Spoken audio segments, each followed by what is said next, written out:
Magandang umaga po sa inyong lahat. Ngayon naman, dadalawin natin ang isa sa mga lugar kung saan karaniwang nanggagaling ang ating mga paboritong isda, ang fishing capital of the Philippines, Navotas City.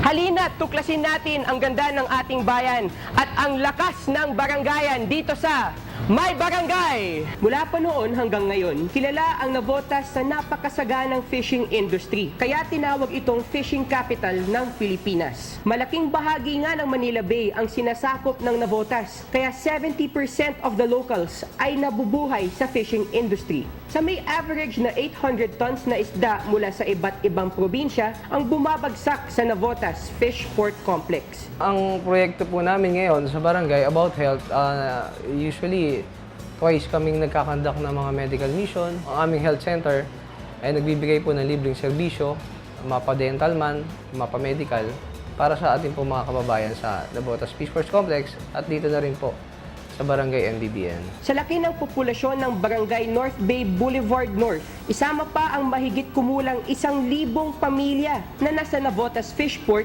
hindi nga ganun kadali ang pagpapanatili ng kaayusan at katahimikan sa buong lugar. Sa peace and order natin, may mga barangay police po tayo na rumoronda 24 hours a day na para nga ho ma-resolbahan yung mga problema na nais po nila iparating sa amin. Dahil sa nasasakupan ng Barangay NBBN, ang Navotas Fishport, naging mas kilala ang kanilang barangay hindi lamang sa mga kalapit na lugar, pati na rin sa buong Pilipinas. Malaking tulong po ito, lalo-lalo na po sa aming barangay na nakakapagbigay po ng mga kaukulang taxes na nakakatulong din po sa aming mga kalugar na pagkukuhanan po nila ng kanilang pang-araw-araw na buhay. Hindi rin sila papipigil sa pagtutulungan sa pag-unlad. Kasama na rito ang pag-aalaga sa Navotas Fishport na nagpapatunay lamang na ang bayanihan ay nasa puso pa rin nating mga Pilipino.